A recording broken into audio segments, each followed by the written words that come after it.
안녕하세요. 저는 경기도 안양에 살고 있는 50대 중반의 여성입니다. 평소에 집안일을 하면서 썰TV에 올라오는 사연을 즐겨 듣고는 했었는데요. 처음으로 저의 이야기를 보내게 되었네요. 저에게는 제 목숨보다도 더 소중한 아들이 하나 있습니다.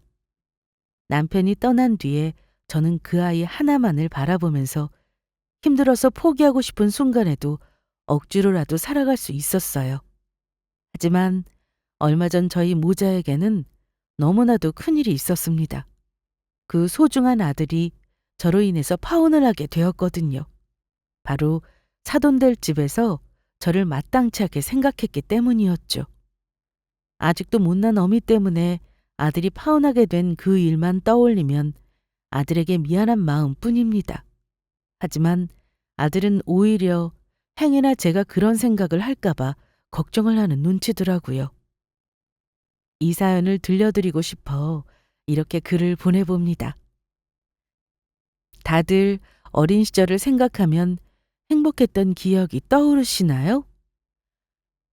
요즘이야 세상 살기 너무나도 팍팍하다고 하지만 적어도 대부분은 어린 시절을 떠올리면 인생에서 아무런 걱정이 없었던 시절이라고 얘기를 하고는 하더라고요.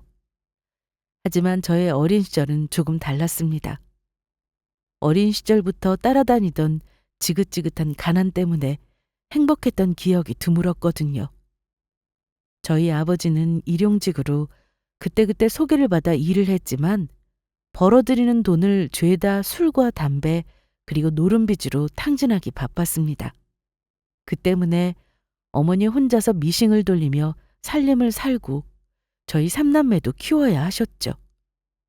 학교에 싸가는 도시락 메뉴는 매일같이 꽁보리밥에 김치 하나 나물 반찬 하나가 전부였습니다. 처음에는 창피해서 나중에는 쉰김치 냄새가 지겨워서 이 가난을 탈출하고 싶었어요. 그래서 공부를 해서 멋들어지게 성공했다는 먼 친척처럼 저도 그런 사람이 되는 게 꿈이었습니다. 하지만 그건 저의 바람일 뿐이었죠. 저는 삼남매의 막내로 태어났습니다. 특별히 좋은 것도 있을 리가 없었지만 간혹가다 그런 게 생긴다고 해도 제 몫은 아니었어요. 제일 좋은 건 항상 큰오빠가 가져야 했거든요. 새 학용품을 구할 돈도 대학을 다닐 돈도 모두 간신히 저희 오빠만이 누릴 수 있는 몫이었죠. 그래서 저는 일찌감치 공부의 뜻을 접었어요. 대신 여상에 들어가서 졸업하는 대로 일자리를 구해 돈을 벌기 시작했죠. 첫 직장은 학교에서 연결해 주었던 신발 공장이었습니다. 그리고 저는 그곳에서 저희 남편을 만나게 되었어요. 20살 갓 성인이 되자마자 뛰어들게 된 사회에서 저는 아직 햇병아리나 마찬가지였습니다. 일도 서툰 데다 실수도 연발하는 바람에 공장에서는 매일같이 꾸중을 듣기 일쑤였어요. 일은 일대로 힘들고 욕은 욕대로 얻어먹고 집에도 가고 싶고 어머니도 보고 싶었지만 그 어느 것도 할 수 없었죠. 그래서 공장 기숙사 뒤편에 쪼그리고 앉아 눈물을 훔치고 있는 저를 우연히 남편이 발견하게 된 겁니다. 그 다음 날도, 다음 날의 다음 날도 지치지도 않고 매일 울고 있는 게 신기하기도 하고 딱하기도 했다고 하더라고요. 집에 있는 여동생 생각도 났고요. 그만 울고 이거 먹어. 눈이 부어서 못나니 개구리가 다 됐네. 알지도 못하는 사람한테 왜 못난이래. 저는 어처구니가 없어서 그렇게 대꾸했습니다. 오가다가 같은 공장에서 일한다는 것만 알았지만 말 한 번 섞은 적이 없는 사이인데 저한테 대뜸 못난이라고 하는 게 어이가 없어서요. 그런데 남편은 웃으면서 제 머리를 쓰다듬더니 어린애 달래듯이 그러더라고요. 안 울면 하나 더 주겠다고요. 남편이 저에게 내민 건 초코파이였습니다. 신경질은 났지만 주는 건 잘 받아 먹었습니다. 우느라 배가 고팠거든요. 그렇게 남편과의 인연이 시작되었습니다. 초코파이를 계기로 별 시답지 않은 이야기를 다 하다가 나중에는 가족 이야기도 하고 점점 더 우리는 깊은 사이가 되어갔습니다. 처음에는 그저 이야기를 잘 들어주는 오빠 동생 사이라고 생각했었는데 정신을 차려보니 그 사람이 제 옆에 있더라고요. 저의 가장 가까운 사람으로요. 하지만 그렇다고 당장 결혼을 할 생각까지는 없었는데 저희는 계획에도 없었던 사고를 저지르는 바람에 21살 그 어린 나이에 결혼을 하게 되었습니다. 바로 저희 아들 태진이를 가지게 되었기 때문이었어요. 어린 나이에 혼전 임신으로 양가는 발칵 뒤집혔습니다. 임신은 했지만 딸 가진 죄인이라고 저희 집에서야 친정아버지한테 등짝 좀 맞는 걸로 끝이 났었죠. 하지만 남편은 집에서 아예 쫓겨나게 되었습니다. 너무 화가 난 시아버지께서 앞으로는 자식 없다고 생각할 테니 연을 끊고 살자고 하셨거든요. 정말 어머님 아버님이 우리 결혼식에도 안 오시겠대? 그러실 것 같네. 아직 화가 안 풀리셨나 봐. 괜찮아. 너무 걱정하지 마. 저희는 양가 부모 없는 결혼식을 조촐하게 치렀습니다.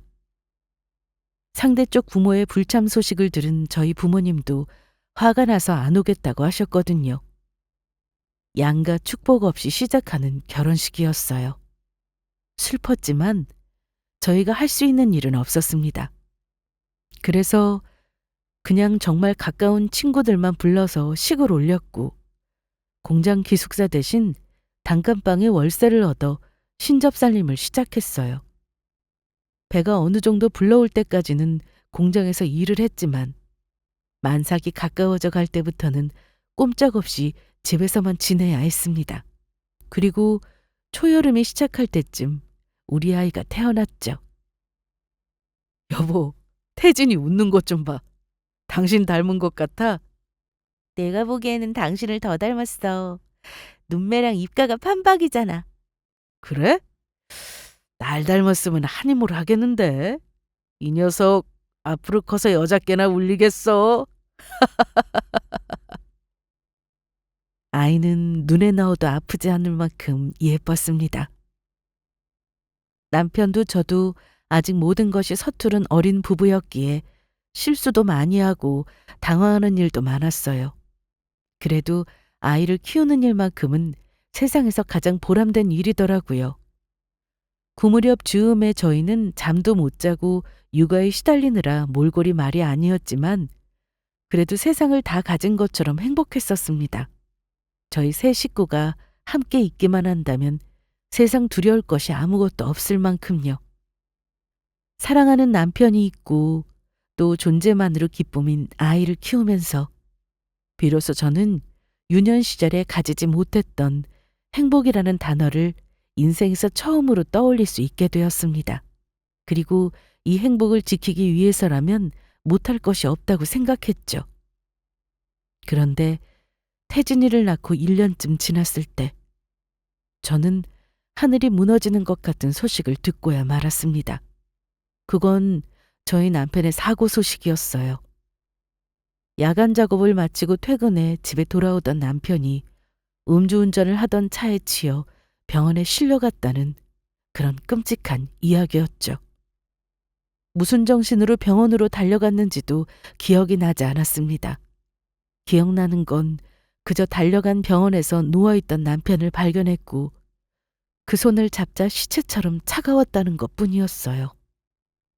남편은 만 하루를 버티지 못하고 결국 사망하고야 말았습니다. 여보, 눈 좀 떠봐. 왜 이러고 있어? 여보, 당신 없이 나는 어떡하라고. 우리 태진이는 어떡해. 눈앞이 캄캄했습니다.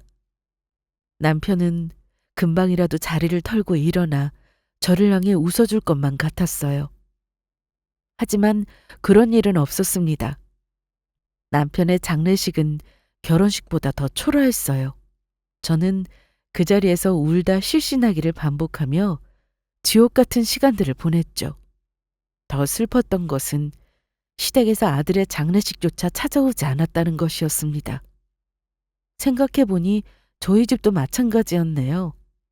친정 어머니만 빈소에 찾아오셨다가 넋을 놓은 저와 울고 있는 핏덩이를 보며 눈물을 훔치고 가셨죠. 친정 어머니가 그러시더라고요. 제가 마음을 독하게 먹어야 한다고요. 이제 태진이한테는 저밖에 없다고요. 장례식이 끝난 뒤 저는 정신이 없는 와중에도 어떻게든 정신을 차려야만 했습니다. 어머니의 말은 틀린 게 하나도 없었으니까요. 저는 이제 이 핏덩이와 함께 남은 인생을 살아야만 했어요.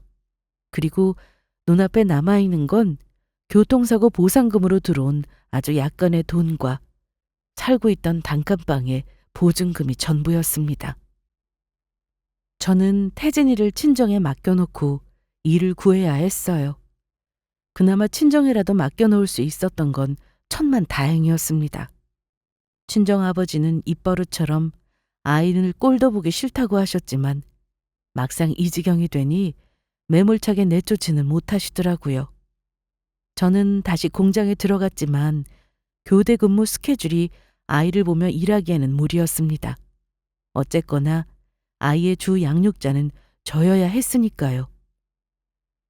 이런저런 일을 구했다 관두기를 몇 번이나 반복했고 동시에 여러 가지 일을 시작하기도 했습니다. 결국 마지막으로 정착한 것은 저를 좋게 봐주었던 공장 사모님의 추천으로 한 부잣집의 가정부로 들어간 것이었죠. 그래서 실내에서 일하니 하루 종일 공장에 갇혀 일하는 것보다 몸은 힘들지 않았습니다. 다만 힘든 건 정신적인 노동이었어요. 그 집의 사장님은 바람을 피우고 마누라에게 욕설을 일삼는 망난이었거든요. 그래서 사모님은 남편에게서 받은 스트레스를 저에게 풀고는 했습니다. 야, 여기 바닥 청소를 어떻게 한 거야? 미끌거리잖아. 죄송합니다. 다시 닦을게요. 너 눈을 장식으로 달고 다니는 거야, 뭐야? 나 넘어져서 머리라도 다쳤으면 네가 책임질 거야? 책임질 거냐고! 죄송합니다. 앞으로 제대로 확인할게요. 저를 부르는 지칭은 야 아니면 너였어요. 비단 저에게만 그런 것은 아니었고 그 집에서 일하는 다른 사용인들도 나이가 많으면 아줌마, 나이가 어리면 너였죠. 그때 저는 사모님보다 나이가 어렸으니 너가 된 것이고요. 툭하면 소리를 지르고 물건을 던지고 패악질을 부려댔지만 힘들다고 그만둘 수는 없었습니다. 다른 곳에서 일하는 것보다 돈을 많이 주셨거든요. 다른 사람들도 묵묵히 못 들은 척, 못 본 척, 그저 죄송하다는 말만 하며 일을 할 뿐이었습니다. 어쩌다 간혹 사모님의 막말을 참다 못해 나가는 사람들도 있긴 하지만 저는 그럴 생각도 없었고 여유도 없었어요. 월급을 받는 날은 그렇게 기쁠 수가 없었습니다. 월급을 받긴 며칠 전부터 돈 봉투를 가지고 가다 혹시나 돈을 잃어버리는 상상을 하며 며칠 밤을 설치기도 할 정도였어요. 돈을 받으면 집에 가는 길에 아이를 봐주신 어머니의 속옷을 좀 사다 드리고 남는 돈으로 아이가 제일 좋아하는 간식거리와 생필품을 잔뜩 사가고는 했습니다. 한 달에 딱 한 번 장바구니가 터지도록 물건을 담는 날이었어요. 사모님 댁에는 제 아들 또래 아이가 있었습니다. 태진이보다 딱 2년 반 먼저 태어났더라고요. 그 아이는 어려서부터 잘 먹고 가지고 싶은 것은 원 없이 가질 수 있었죠. 저는 그 집 애를 볼 때마다 저희 아들 생각이 났습니다. 저는 저렇게 좋은 옷을 사입히고 비싼 밥과 장난감을 사줄 수는 없었어요. 아마 앞으로도 그럴 테고요. 하지만 한 가지만큼은 꼭 해주리라고 결심했습니다. 그건 아들이 원하는 만큼 공부를 시켜주리라는 결심이었죠. 비록 저와 남편은 돈이 없어서 어릴 때부터 공장에서 일해야 했지만 내 자식만큼은 대학도 가고 원한다면 대학원도 보내주고 싶었습니다. 태진아, 여기 봐봐. 엄마가 태진이 좋아하는 그림책이랑 동화책 사왔어. 어머, 얘는 무슨 책을 이렇게나 많이 사왔어? 월급 받은 거 다 쓴 거야? 아니에요. 새 책 아니고 헌책방에서 사온 거라 그렇게 안 비싸요. 이건 사모님 댁에서 버린다는 책들 제가 받아온 거고요. 어린애가 뭘 안다고 쓸데없는 짓 하고 있네. 돈이 썩어 넘쳐? 그럴 돈 있으면 고기 반찬이라도 한 번 더 먹겠다. 해가 지날수록 제가 월급을 타서 제일 많이 돈을 쓰는 곳은 아이의 교육비였습니다. 당장 해줄 수 있는 것이 없어서, 그리고 어떤 것부터 해야 할지는 모르겠어서 책이라도 최대한 많이 읽게 해주려고 했죠. 그런 저를 보며 친정부모님은 쓸데없는데 돈을 쓴다며 타박을 하시곤 하셨습니다. 아버지는 애는 애미애비 머리 담는 거라고 이런 짓 백날 해봐야 소용없다면서 모진 소리도 하셨죠. 하지만 저는 제가 밥을 굶는 한이 있어도 저희 아들에게는 그 지긋지긋한 가난만큼은 물려주고 싶지 않았습니다. 그래서 다른 건 몰라도 공부만큼은 실컷 하게 해주고 싶었어요. 제가 너무나도 하고 싶었지만 할 수 없었던 그 공부 말이에요.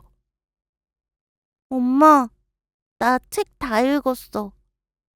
정말? 우리 태진이 벌써 그 많은 책을 다 읽었어? 무슨 내용인지 엄마한테 얘기해 줄 수 있어? 응, 내가 얘기해 줄게. 다행히도 태진이는 제가 가져다 주는 책들을 너무나 좋아했습니다. 사모님 댁에서 버리는 책들은 태진이가 읽기에는 조금 어려웠지만 그런데도 곧잘 읽어냈고요.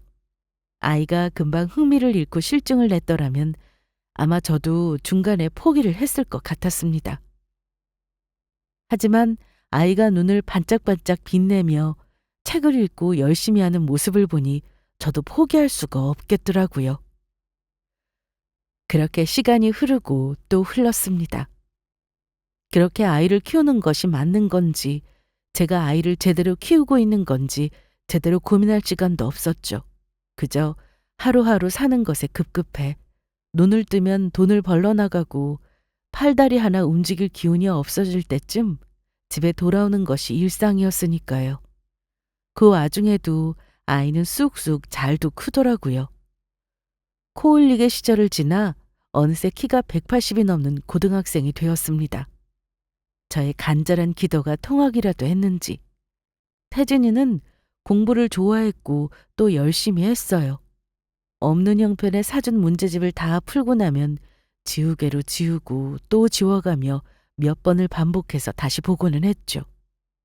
나중에는 답을 얼마나 많이 지웠는지 책이 다 너덜너덜해져서 멀쩡하게 남아있는 속지가 없을 정도였습니다. 태진아, 아직도 의대 가고 싶다는 생각은 변함이 없어? 네, 엄마는 제가 의대 가는 게 별로인 것 같아요. 나는 우리 아들이 하고 싶은 일을 한다면 뭐가 되든 상관없어. 그런데 의사는 일이 너무 힘들까 봐 그러지. 벌써부터 의대 가겠다고 이렇게 고생을 하는데. 아들은 중학교에 들어갈 무렵부터 의사가 되고 싶다는 말을 해왔습니다. 애들 꿈이야.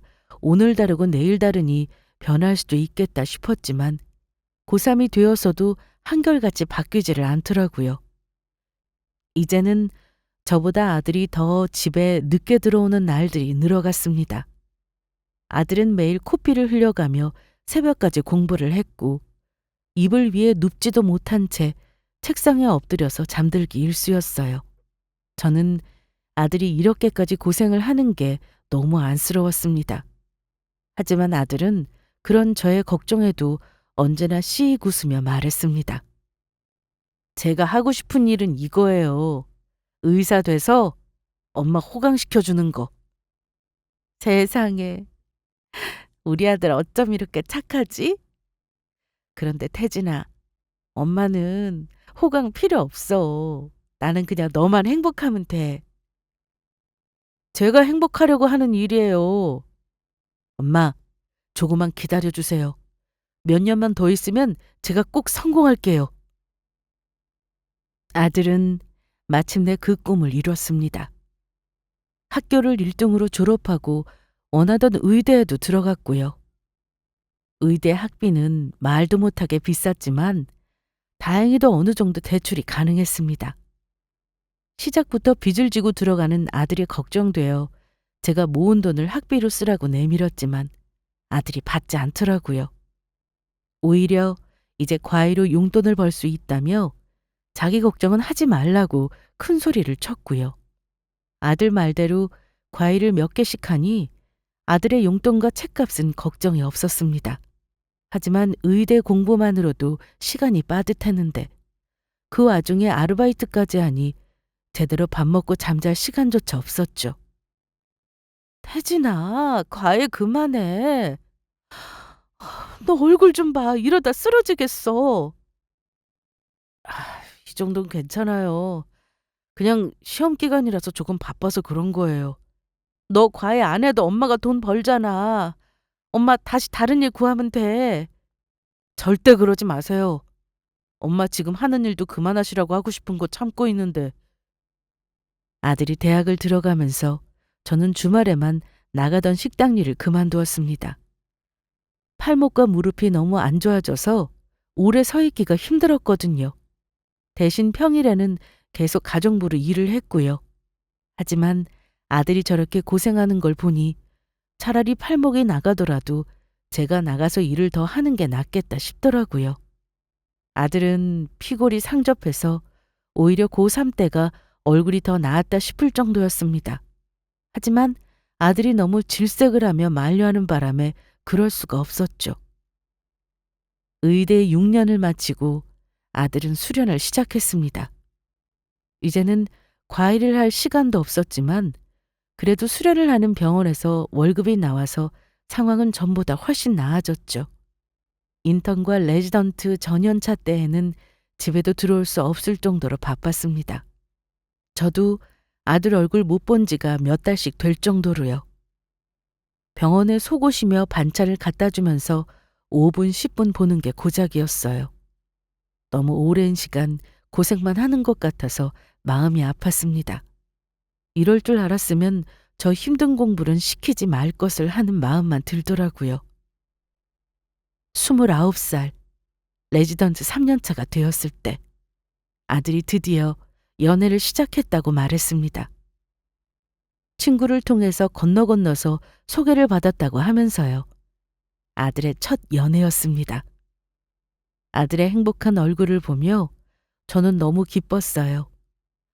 이제 좀 다른 사람들처럼 연애도 하고 본인이 즐거운 일도 하면서 여유롭게 살았으면 좋겠다 싶었거든요. 그러다가 예쁘고 참한 아가씨와 결혼도 해서 아이들 낳고 살면 소원 없겠다 싶었고요. 그리고 1년쯤의 시간이 더 지났습니다. 아들이 전문의 시험만 합격하고 나면 결혼을 하고 싶다고 하더라고요. 레지던트를 마치고 군의관을 하러 가기 전에 결혼을 많이들 하니까 그 시기에 맞춰서 하고 싶다고 했죠. 그리고 난생 처음으로 사귀고 있는 아가씨를 집에 데려왔습니다. 아이고, 어서 와요. 반가워요. 오느라 고생했죠? 아닙니다. 편하게 왔어요. 처음 뵙겠습니다, 어머님. 집이 너무 좁아서 불편할 텐데 괜히 여기서 보자 간 건 아닌가 모르겠네요. 무슨 말씀이세요? 결혼할 건데 당연히 우리 집에도 와봐야죠. 아들의 여자친구는 부잣집 딸이었습니다. 음대에서 바이올린을 전공했고 지금은 레슨을 하면서 대학에서 시간 강사로 일하는 중이라고 하더라고요. 예비 며느리의 아버지는 지방 어디에서 크게 사업을 하신다고 들었습니다. 짧게 이야기를 나누었지만 만나보니 정말 얼굴도 예쁘고 성격도 구김없이 밝아 보였어요. 무엇보다 우리 아들을 정말 많이 좋아하는 것 같아서 마음이 놓였고요. 제가 오빠 처음 보고 반해서 소개시켜달라고 계속 졸랐었어요. 그런데 바쁘다면서 2달을 안 만나주더라고요. 진짜 너무했죠, 어머님. 그러게. 태진이가 너무했네. 우리 아들이지만 얘가 워낙에 공부랑 일만 할 줄 알지 다른 건 다 서투를 거예요. 살면서 태진이가 혹시 서운하게 하거나 다투는 일이 있어도 아가씨가 조금만 이해해 줘요. 확실히 여자 마음은 진짜 모르는 것 같더라고요. 그래도 제가 오빠 내조 잘하면서 저희 예쁘게 잘 살게요. 걱정 마세요, 어머님. 난 내조 안 바라니까 자기는 자기 일만 잘하면 돼. 예비 며느리가 왔다 가자 저는 마음이 놓이는 한편으로 또 다른 걱정거리가 생겼습니다. 아가씨가 돌아간 후에 저는 아들을 앉혀놓고 물었어요. 그런데 전셋집이라도 해가야 하는데 돈이 없어서 어떡하면 좋니? 대출 받을 거야? 대출 받아야죠. 아, 처음에는 여자친구 댁에서 인사드리러 갔더니 집을 해주겠다고 하시더라고요. 뭐? 집을 해주시겠다고? 네, 집뿐이에요. 차랑 혼수도 전부 다 해주시겠다고 하셨어요. 그런데 어떻게 그래요? 돈 없이 아름이 데려오는 것만 해도 미안한데 제가 일단 대출 최대한 받고 부족한 아파트 전세금만 조금 빌리는 조건으로 감사히 받겠다고 했어요. 잘했다. 그게 다 빚이야. 시작부터 한쪽에서 그렇게 받고 시작하면 안 돼. 너도 앞으로 돈 벌 텐데 조금 작은 집에서 시작해도 너희 힘으로 시작하렴. 저는 아들의 말을 듣고 조금 놀랐습니다. 예비 사돈댁에서 아들을 예쁘게 봐주신 것 같아 다행이었지만 집에 차에 혼수까지 전부 다 해주신다니 이건 너무 부담스러운 얘기였죠. 저희 쪽에서는 그나마 모아두었던 돈도 학자금 대출을 갚느라 남은 게 없는 상황이었고요. 물론 다 갖추고 시작할 수 있다면 좋겠지만 한쪽의 일방적인 도움만을 받는다는 건 염치 없는 짓이라고 생각했습니다. 저는 아들이 거절을 했다는 말에 차라리 다행이다 싶더라고요. 어차피 결혼은 아들이 하는 것이니 거절을 하든 안 하든 아들이 결정할 일이었고요. 그 일이 있은 후로 아들은 전문의 시험을 준비하느라 정신이 없었습니다. 양가 상견례는 시험 뒤에 치르기로 했고요. 그래서 저 역시 그런가 보다 하고 잊고 살고 있던 참이었습니다. 요즘 결혼은 준비해야 할 것도 많고 순서도 복잡하더라고요. 아들이 시험 준비를 하고 있었기 때문에 식장 예약이니 웨딩드레스니 하는 것들은 대부분 예비 며느리가 알아서 준비를 하고 있다고 들었습니다. 아들이 통화하는 얘기를 들어보니 예비 며느리 혼자 이리저리 분주한 것 같아 안쓰럽기도 하더라고요. 그리고 아들이 시험을 끝내자마자 그 다음 주 주말에 양가 상견례를 진행했습니다. 저는 모처럼 아들과 함께 아울렛에 가서 상견례 때 입을 옷을 구매했어요. 제가 엄마 옷 사드릴 거니까 마음에 드시는 걸로 고르세요. 가격은 보지 마시고요. 아니야. 내가 태진이 네 옷 사주려고 나오자고 한 거야.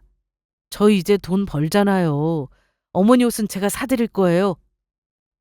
아들과 저는 서로 옷을 사주니 많이 옥신각신하다가 결국 제가 아들에게서 옷을 얻어 입게 되었습니다. 가격표를 보고 너무 놀라 하마터면 옷을 떨어뜨릴 뻔하기도 했었고요. 이렇게 비싼 옷은 태어나서 정말 처음이었습니다. 너무 비싼 것 같다고 말을 했지만 아들은 괜찮다고만 하더라고요. 계속 거절하려고 했지만 생각해보니 상견례 자리에서 입을 옷인데 너무 싼 걸 고를 수도 없다는 생각이 들었습니다. 저는 쇼핑백 속에 비닐로 곱게 포장된 옷을 몇 번이고 반복해서 만져보았어요. 촉감이 어찌나 부드럽던지. 옷도 옷이지만 아들이 다 커서 상견례를 하겠답시고 그날 입을 옷을 사주는 날이 오다니 마음이 너무 벅차더라고요. 안녕하세요. 처음 뵙겠습니다. 오시느라 너무 고생 많으셨네요. 안녕하세요. 태진이 엄마입니다. 호텔 레스토랑에 룸을 예약한 곳이 상견례장이었습니다. 천장도 끝없이 높고 눈이 돌아갈 정도로 번쩍거리는 조명이 빛나는 곳이었어요. 아들의 손에 이끌려 들어간 곳에서 저는 사돈댁과 예비 며느리를 만났습니다. 어찌나 긴장이 되던지 음식이 계속해서 나왔는데 입으로 들어가는지 코로 들어가는지도 모르겠더라고요. 바깥사돈은 시원시원하면서도 예의 바른 분이셨습니다. 분위기도 적절하게 잘 끌어가면서 사람을 편하게 해주시더라고요. 우리 남편이 살아있었다면, 그래서 이 자리에 함께 나왔다면 얼마나 좋았을까. 오늘따라 남편의 빈자리가 새삼 그리웠습니다. 결혼식장부터 예물이니 예단이니 하는 것들 전부 다 애들이 하고 싶다는 대로 하게 놔뒀으면 하는데 어떻게 생각하십니까? 네, 저도 애들 생각에 따르려고 합니다. 요즘은 애들이 저희보다 야무지고 아는 것도 많아서 다 알아서 잘하더라고요. 아니, 그런데 다른 건 몰라도 저는 결혼식장 문제는 마음에 안 드네요. 갑작스런 사부인의 말에 모두의 시선이 그리로 쏠렸습니다. 바깥사돈과 다르게 사부인은 깐깐하고도 예민한 성격인 듯 싶었어요. 아들과 예비 며느리 둘이서 의논해서 정한 결혼식장의 규모 문제로 원래도 탐탁치 않아 했다는 얘기는 전해 듣기는 했었습니다. 하지만 식장 예약도 이미 끝났고 다 지나간 얘기인 줄로만 알았죠. 이 사람이 이제 와서 왜 또 딴소리야? 오시는 손님들 앞에서 체면도 있는데 결혼식장이 너무 협소한 것 같아서 계속 마음에 걸리니까 하는 얘기지. 엄마. 이미 끝난 얘기를 왜 또 하세요? 이제 와서 결혼식장 변경할 수도 없어요. 엄마 마음에 드는 식장으로 한다고 해도 1년은 더 기다려야 해요. 아시면서. 예비 며느리와 바깥사돈이 눈치를 주며 사부인을 말렸습니다. 다행히도 사부인도 그냥 한번 해본 소리였는지 오래 이야기를 하지는 않더라고요. 다만 조금 퉁명스러운 얼굴로 앉아있을 뿐이었죠. 저에게는 너무나도 익숙한 상황이었습니다. 부잣집 사모님들은 대개가 고집이 있고 예민했고 변덕도 심한 편이었어요. 제가 가정부로 일했던 대부분의 사모님들이 그랬죠. 하지만 아들은 이런 모습이 조금 뜻밖이었는지 의아한 얼굴이더라고요. 사실 사부인의 말투가 조금 공격적이긴 했거든요. 하지만 자리가 자리이니만큼 곧이어 나온 다른 이야기들로 화제는 전환되었고 그날의 상견례도 그렇게 지나갔습니다. 이제 상견례까지 끝났으니 정말 결혼 준비가 다 되어가는가 보다 싶었죠.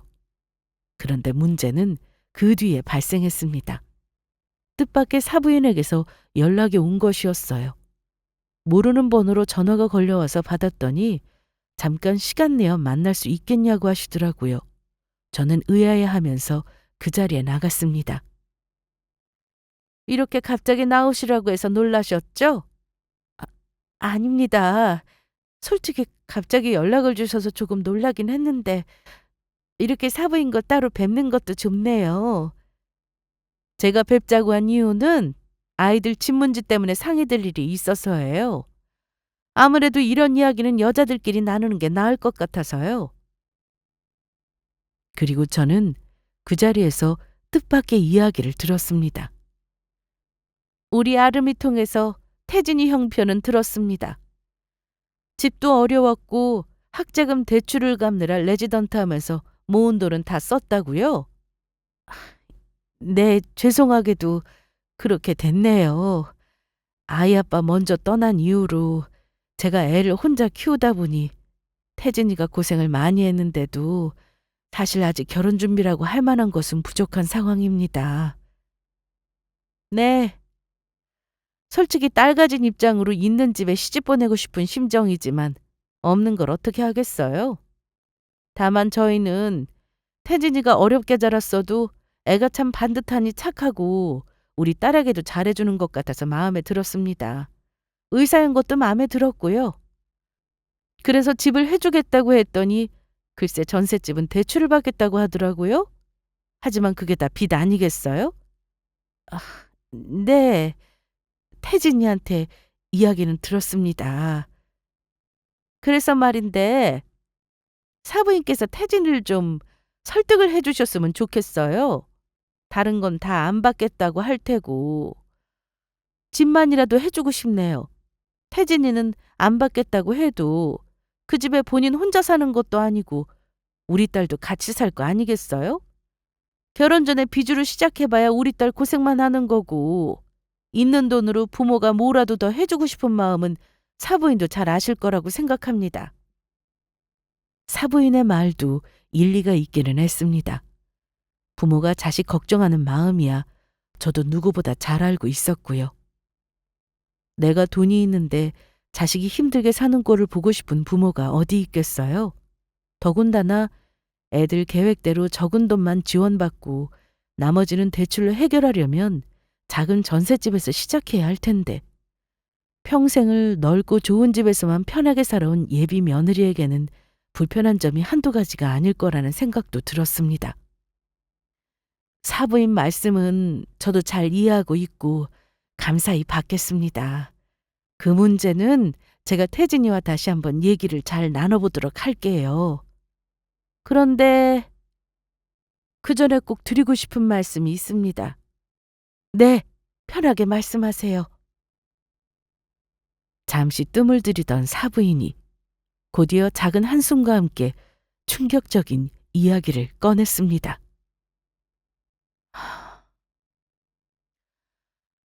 결혼식 당일에 혼주석에 다른 분이 앉으셨으면 합니다. 네? 그게 무슨... 저는 당황스러워서 제가 들은 것이 맞는지 되물을 수밖에 없었어요. 어떻게 돌려 말해도 결국 불편한 이야기인 것 같으니 그냥 단도직입적으로 솔직히 말씀드릴게요. 아이 아빠가 대대로 사업을 해서 당일날 오실 중요한 사업 거래처분들이 많으세요. 친구나 지인분들도 다 사회적으로 지위나 명망이 높으신 분들이고요. 이런 작은 식장에서 결혼식을 한다는 게 저희로서는 조금 낯이 안 서는 일이었고요. 네, 이해는 합니다. 솔직히 사위가 의사라니까 그나마 구색이 맞는 거지만 사위 다음으로 눈에 띄는 것이 혼주석일 텐데 사부인이 그 자리에 계시면 사돈댁은 뭐 하시냐고 계속 이야기가 나올 게 뻔하고요. 저희도 고민 끝에 드리는 어려운 이야기인데 너무 기분 나쁘게 듣지는 않으셨으면 합니다. 결론적으로 말해서 사람들의 눈에 띄는 자리이니 제가 혼주석에는 앉지 말라는 이야기였습니다. 그건 집을 사준다고 하면서 내민 조건이나 마찬가지였어요. 사실 이 결혼에 있어서 가장 중요한 이야기이기도 할 테고요. 그 충격적인 이야기를 듣고 집에 돌아오는데 무슨 정신으로 돌아온 건지도 모를 지경이었습니다. 저는 그날 저녁도 거르고 일찍 자리에 누웠습니다. 제가 사부인을 만나고 온 것도 모르는 아들은 제 안색을 보고는 의아해하며 어디 아프냐고 묻더라고요. 저는 그저 몸이 조금 안 좋다고 말하며 방문을 닫았죠. 그리고는 숨죽여 울었습니다. 이상하게 자꾸 눈물이 나더라고요. 솔직히 말하자면 조금 부끄럽기도 했습니다. 결국 아들의 앞길에 짐덩어리만 된 것 같은 느낌이 들었어요. 처음에야 저런 이야기를 하는 사부인에게 화도 났고 서글프기도 했습니다. 하지만 시간이 지나면서 차츰 마음 정리를 해보니 그 말도 틀린 말이 하나 없다 싶더라고요. 그렇게 대단한 집안이면 오는 손님들도 당연히 대단한 분들일 테고 사돈 집안이 어떤지 궁금해할 것은 불보듯 뻔한 일이니까요. 아무리 좋은 옷을 입고 간다고 해도 제가 혼주석에 서 있으면 아들에게까지 민폐가 될 것 같았습니다. 그래서 저는 아들을 설득하기로 마음먹었어요. 태진아, 엄마가 생각을 해봤는데 너 결혼할 때 혼주석에는 나 대신 당숙을 앉히는 게 좋을 것 같아. 너도 기억하지? 그 대학 교수를 하시는. 갑자기 그게 무슨 뜬금없는 소리예요? 엄마가 있는데 왜 다른 사람을 혼주석에 앉혀요? 아들은 깜짝 놀라며 이해가 안 된다는 얼굴로 저를 쳐다보고 있었습니다. 저런 반응을 보일 것도 당연히 예상하고 있었죠. 엄마는 심장이 너무 뛰어서 사람들이 그렇게 많이 모이는데 그 자리에 앉으면 쓰러질 것 같아. 아니, 아무리 그래도 엄마가 그 자리에 앉아야지 무슨 소리예요. 엄마 부탁이니까 네가 이번 한 번만 좀 들어줘. 그렇다고 내가 어디 가는 것도 아니고 엄마는 당숙 바로 뒤에 앉아 있을 거야. 그냥 혼주석에만 당숙이 대신 앉으시는 거지? 당숙에 앉아 있으면 남들 보기에도 점잖아 보이고 얼마나 좋으니. 무슨 말도 안 되는. 당숙이랑은 평소에 연락도 잘 안 해서 별로 친하지도 않는데 결혼한다고 연락드리는 것도 웃기잖아요. 저는 한사코 싫다고 반대하는 아들을 끝까지 설득했습니다. 엄마 소원이라고 하면서요. 저는 심장도 안 좋고 사람들 많은 곳에 가는 게 숨이 막혀서 그런 중요한 자리에서 안 떨고 앉아있을 자신이 없다고 계속해서 설득했죠. 아들은 정말로 내키지 않은 얼굴이었지만 제가 너무 간곡하게 부탁을 하자 마지못해 알겠다고 대답을 했습니다. 저는 그제서야 안심이 되었어요. 이제 아들의 결혼에 걸림돌이 될 만한 일은 아무것도 없다는 생각에 서글프면서도 다행이다 싶더라고요. 그렇게 그 일은 별탈 없이 끝이 나는 듯 했습니다. 그런데 엄마, 그게 사실이에요? 아름이 어머니가 혼주석에 앉지 말라고 했다는 거요? 그, 그걸 어떻게 알았니? 어느 날 집에서 빨래를 개고 있는데 아들이 잔뜩 흥분한 얼굴로 집으로 뛰어들어오더라고요. 그 일이 있은 지 딱 일주일 만이었어요. 저는 너무 당황한 나머지 말까지 더듬으며 인정을 하고야 말았습니다. 그때 제가 아니라고 딱 잡아댔어야 하는 건데 나중에 후회가 밀려들었지만 이미 뱉은 말은 돌이킬 수가 없었어요. 어쩐지 엄마가 갑자기 친하지도 않은 당숙 얘기를 꺼내는 게 너무 이상했는데 대체 왜 저한테 아무 말씀도 안 하셨어요? 그런 일이 있었는데. 나는 별것도 아닌 일로 너한테 이야기를 해서 뭘 하니? 그게 왜 별일이 아니에요. 엄마가 밖에서 그런 소리를 듣고 온 줄도 모르고 저는 바보같이.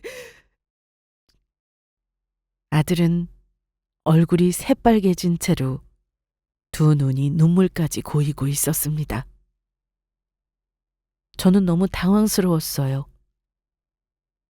그날 저의 반응이 이상해서 아들이 예비 며느리를 만나 꼬치꼬치 캐묻고는 사정을 알게 됐다고 하더라고요. 예비 며느리도 사부인이 저를 만나고 나서야 그런 일이 있었다는 말을 해줬다고 하면서 무척이나 당황스러워했다고요. 태진아, 그거 아무것도 아니야. 그리고 사부인 말이 틀린 거 하나도 없다. 내가 어디에 앉든 그게 뭐가 중요하니. 결혼은 양가의 중요한 행사야.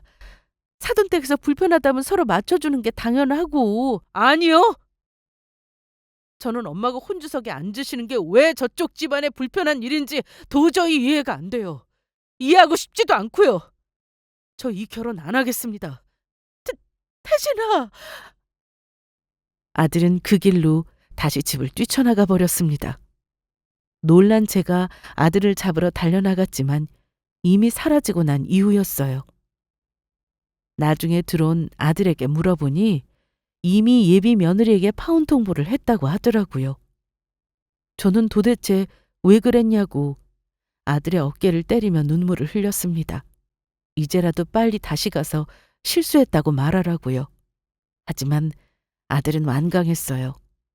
이미 마음속에서 결심이 단단히 굳은 것 같았죠.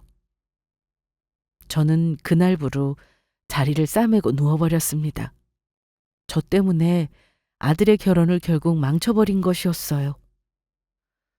사실 저도 사람인데 사부인의 말을 들었을 때 왜 화가 나지 않았겠어요. 하지만 제가 기꺼이 그렇게 하겠다고 한 것은 반대하는 결혼의 아픔을 누구보다 잘 알고 있었기 때문이었습니다. 바로 저와 남편이 결혼할 때처럼요. 그래서 조금이라도 상대 측 부모가 원하지 않는 책 잡힐 일은 하고 싶지가 않았을 뿐이었습니다. 내 아들만큼은 누구보다도 행복한 결혼을 하기를 바랐으니까요. 자리를 싸매고 누운 것은 저뿐만이 아니었습니다. 하루아침에 파혼 통보를 듣게 된 예비 며느리도 울고불고 난리가 났다고 하더라고요. 이 결혼 못하면 아주 죽겠다고 하면서요. 어찌나 난리를 쳤는지 뒤늦게 사부인이 저를 다시 찾아올 정도였습니다.